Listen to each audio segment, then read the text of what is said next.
इस वीडियो में दो कहानियों को लिया गया है। प्रथम कहानी लेखक है इनका जाबिर हुसैन। इनका शीर्षक है सांवले सपनों की याद। इनका हम लोग विस्तार पूर्वक सारांश जानेंगे। ये कहानी सलीम अली पर आधारित है।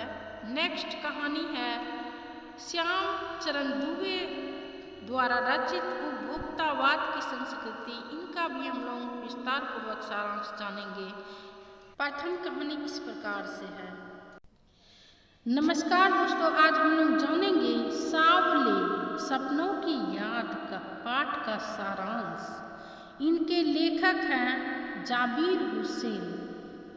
दोस्तों, यह कक्षा 9th के पाठ्यक्रम पर आधारित है। यह बीपीएससी परीक्षा 3.0 से संबंधित है। ये NCERT से लिया गया है इस कहानी को। और लेखक के बारे में पहले हम लोग परिचय जान लेते हैं। जाबिर हुसैन इनके लेखक है। सांवले सपनों की याद। 1945 ईस्वी में इनका जन्म हुआ था। गांव थे नूनही, राजगीर, जिला नालंदा, बिहार में हुआ। वे अंग्रेजी भाषा एवं साहित्य के प्राध्यापक रहे। इन्होंने सक्रिय राजनीति में भी भाग लिया और विधानसभा के सदस्य, मंत्री और सभापति भी रहे। ये हिंदी, अंग्रेजी और उर्दू तीनों भाषा में समान अधिकार के साथ लेखन करते रहे हैं।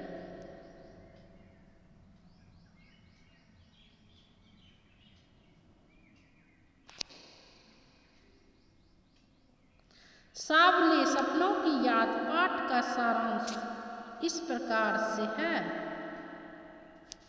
पहले हम लोग थोड़ा जान लेते हैं, उसके बाद इसका हम लोग विस्तार पूर्वक जानेंगे। सांवले सपनों की याद एक व्यक्ति चित्र है। इसमें प्रसिद्ध पक्षी प्रेमी सलीम अली का व्यक्ति चित्र है। सुनहरे पक्षियों के पंख पर सांवले सपनों का एक झुंड सवार है। वह मौत की मौन वादियों में जा रहा है।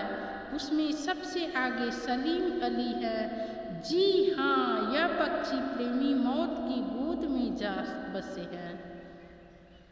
इस पाठ में सलीम अली के खुले स्वभाव की बात की गई है।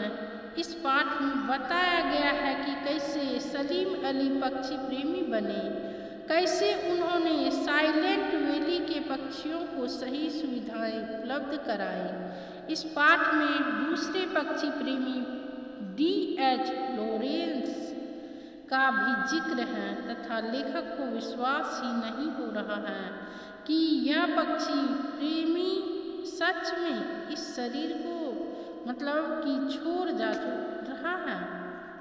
इस शरीर को जो है ना त्याग करके जा रहा है। अब हम लोग इसका सारांश विस्तार पूर्वक से जानेंगे। सांवले सपनों की याद पाठ में एक व्यक्ति का चित्र खींचा गया है, अतः एक व्यक्ति चित्रा है। लेखक कहते हैं कि सुनहरे रंग के पक्षियों के पंखों पर सांवले सपनों का एक हुजूम सवार होकर मौत की खामोश वादी के तरफ चला जा रहा है। उस झुंड में सबसे आगे सलीम अली चल रहे हैं। वे सैलानियों की तरह एक अंतहीन यात्रा की ओर चल रहे हैं। इस बार का सफ़र उनका आखिरी सफ़र है। इस बार उन्हें कोई भी वापस नहीं बुला सकता, क्योंकि वे अब एक पक्षी की तरह मौत की गोद में जा बसे हैं। सलीम अली इस बात से दुखी तथा नाराज थे कि लोग पक्षियों को आदमी की तरह देखते हैं। लोग पहाड़ों, झरनों तथा जंगलों को भी आदमी की नज़र से देखते हैं। यह गलत है, क्योंकि कोई भी आदमी पक्षियों की मधुर आवाज़ सुनकर रोमांचित नहीं हो सकता है। लेखक कहते हैं कि वृंदावन में भगवान श्री कृष्ण ने पता नहीं कब रासलीला की थी, कब बालों के साथ खेल खेले थे, कब मक्खन खाया था, कब बांसुरी बजाई थी, कब वन विहार किया था। किंतु आज जब हम यमुना के काले पानी को देखते तो ऐसा लगता है कि अभी अभी भगवान श्री कृष्ण बांसुरी बजाते हुए आ जाएंगे और सावरे वातावरण में संगीत का जादू छा जाएगा। वृंदावन से कृष्ण की बांसुरी का जादू कभी खत्म ही नहीं होता।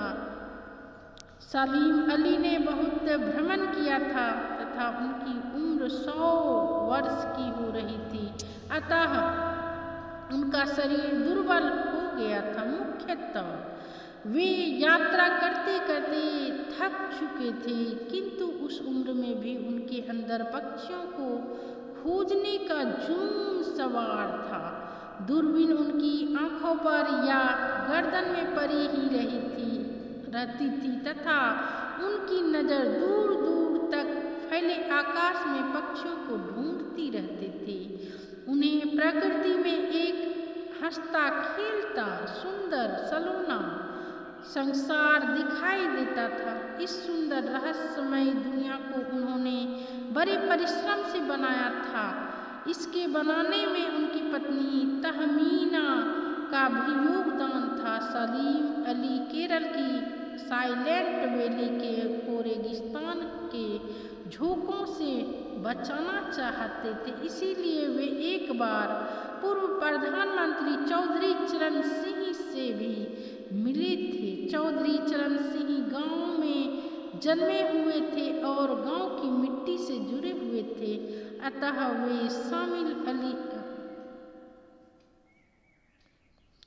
शामिल थे गांव से, और अतः सलीम अली की पर्यावरण की सुरक्षा संबंधी बातें सुनकर भावुक हो गए थे। आज ये दोनों जो है व्यक्ति नहीं है दुनिया में, मर चुके हैं। अब देखते हैं कि हिमालय के घने जंगलोई बर्फ से ढकी चोटियों तथा लेह लद्दाख की बर्फीली जमीनों पर रहने वाले पक्षियों की चिंता कौन करता है। सलीम अली ने अपनी आत्मकथा का नाम रखा था फॉल ऑफ ए स्पैरो। लेखक को याद है कि D.H. लॉरेंस की मृत्यु के बाद जब लोगों ने उनकी पत्नी फ्रीडा लॉरेंस से अपने पति के बारे में लिखने का अनुरोध किया तो वे बोली थी कि मेरे लिए लॉरेंस के बारे में लिखना असंभव सा है, मुझसे शायद तो उनके बारे में छत पर बैठने वाली गोरैया जानती है। हमसे ज़्यादा जो है ना छत में जो बैठता है ना पक्षी, वो गोरैया जानता है। किनके बारे में? सलीम अली के बारे में। ये पर्यावरण में भी क्वेश्चन आता है इनका, सलीम अली के बारे में। बचपन में अन्य बच्चों के समान सलीम अली अपनी एयर गन से खेल रहे थे। खेलते समय उनकी एयर गन से एक चिड़िया घायल होकर गिर पड़ी थी। चिड़िया को लग गया था उस एयर गन का गोली। उसी दिन से सलीम अली के हृदय में पक्षियों के प्रति दया का भाव जाग उठा और वे पक्षियों की खोज तथा उनकी रक्षा के लिए उपायों में लग गए। प्राकृतिक रहस्यों को जानने के लिए निरंतर प्रयास करते रहे।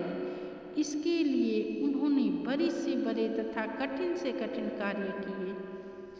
दोस्तों, इसी प्रकार का वीडियो पाने के लिए इच्छुक है तो आप हमारे चैनल को सब्सक्राइब करें, लाइक करें, वीडियो को अधिक से अधिक अपने मित्रों के बीच शेयर करें ताकि सभी विद्यार्थियों को इस वीडियो का लाभ प्राप्त हो सके। वीडियो से संबंधित कमेंट करना ना भूलें। दूसरा कहानी जो कि इस प्रकार से है।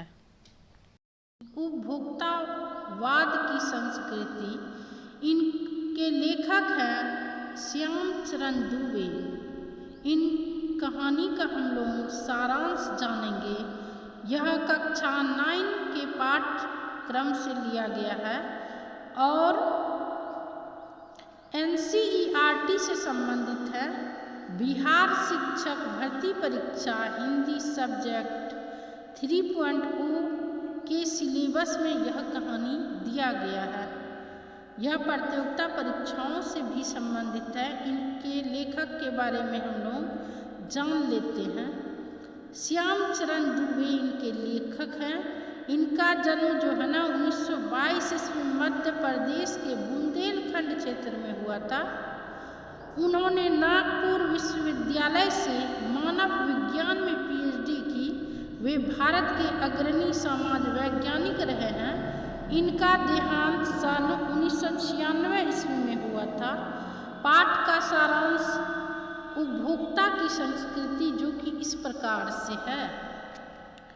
लेखक कहते हैं कि उपभोग सुख नहीं है। उनके अनुसार मानसिक, शारीरिक और सूक्ष्म आराम सुख है, लेकिन आजकल केवल उपभोग के संसाधनों का अधिक से अधिक भोग की सुख माना जाता है। दोस्तों, इसी प्रकार का वीडियो देखने के लिए इच्छुक है तो आप हमारे चैनल को सब्सक्राइब करना ना भूलें और वीडियो को अधिक से अधिक अपने मित्रों के बीच शेयर करें ताकि सभी विद्यार्थियों को इस वीडियो का लाभ प्राप्त हो सके।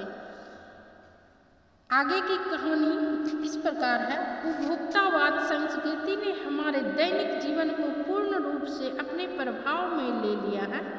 सुबह उठने के समय से लेकर सोने के समय तक ऐसा लगता है कि दुनिया में विज्ञापन के अलावा कोई चीज़ देखने या सुनने लायक नहीं है। परिणाम स्वरूप हम वही खाते पीते और पहनते ओढ़ते हैं जो विज्ञापन हमें बताते हैं। इस प्रकार उपभोक्तावादी संस्कृति के कारण हम उपभोगों के गुलाम बनते जा रहे हैं। हम सिर्फ अपने बारे में सोचने लगे हैं। इससे हमारे सामाजिक संबंध संकुचित हो गए हैं। मर्यादा और नैतिकता समाप्त हो रही है। गांधी जी ने उपभोक्तावादी संस्कृति के दुष्प्रभाव को पहले ही समझ लिया था। इसीलिए उन्होंने भारतीयों को अपनी बुनियाद और अपनी संस्कृति पर चिर रहने के लिए कहा था। लेखक ने इस पाठ में उपभोक्तावाद के बारे में बताया है। उनके अनुसार सब कुछ बदल रहा है। नई जीवन शैली आम व्यक्ति पर हावी होती जा रही है। अब उपभोग भोग की सुख बन गया है। बाजार विलासिता और सामग्रियों से भरा पड़ा है। एक से बढ़कर एक टूथपेस्ट बाजार में उपलब्ध है। कोई दांतों को मोतियों जैसा बनाने वाले, कोई मसूरों को मजबूत रखता है तो कोई वनस्पति और खनिज तत्वों द्वारा निर्मित है। उन्हीं के अनुसार रंग और सफाई की क्षमता वाले ब्रश भी बाजार में मौजूद हैं। पल भर में मुंह की दुर्गंध दूर करने वाले माउथ वॉश भी उपलब्ध हैं। सौंदर्य प्रसाधन में तो हर माह एक नए उत्पाद जुड़ जाते हैं। अगर एक साबुन को ही देखें तो ऐसे साबुन उपलब्ध हैं जो तरोताज़ा कर दे, शुद्ध गंगाजल से निर्मित, और कोई तो सीने स्टोर्स की खूबसूरती का राज भी है। संभ्रांत महिलाओं की ड्रेसिंग टेबल पर 30-30 हज़ार के आराम से मिल जाते हैं। वस्तुओं और परिधानों की दुनिया से शहरों में जगह जगह बुटीक खुल गए हैं। अलग अलग ब्रांडों के नए डिजाइन के कपड़े आ गए हैं। घड़ियां अब सिर्फ समय देखने के लिए बल्कि प्रतिष्ठा को बढ़ाने के रूप में पहनी जाती हैं। संगीत आए या ना आए पर म्यूजिक सिस्टम भरा होना चाहिए, भले ही बजाने का आए या ना आए। कंप्यूटर को दिखावे के लिए खरीदा जा रहा है। प्रतिष्ठा के नाम पर शादी विवाह 5 सितारा होटलों में बुक होते हैं। इलाज करवाने के लिए 5 सितारा हॉस्पिटलों में जाया जाता है। शिक्षा के लिए 5 सितारा स्कूल मौजूद है। कुछ दिन में कॉलेज और यूनिवर्सिटी भी बन जाएंगे। अमेरिका और यूरोप में मरने के पहले ही अंतिम संस्कार के बाद का विश्राम का प्रबंध कर लिया जाता है। कब्र पर गुब्बारे, संगीत आदि का इंतजाम कर लिया जाता है। यह भारत में तो नहीं होता पर भविष्य में होने लग जाएगा। हमारी परंपराओं का अवमूल्यन हुआ है, आस्थाओं का क्षरण हुआ है, हमारी मानसिकता में गिरावट आ रही है, हमारी सीमित संसाधनों का घोर अपव्यय हो रहा है।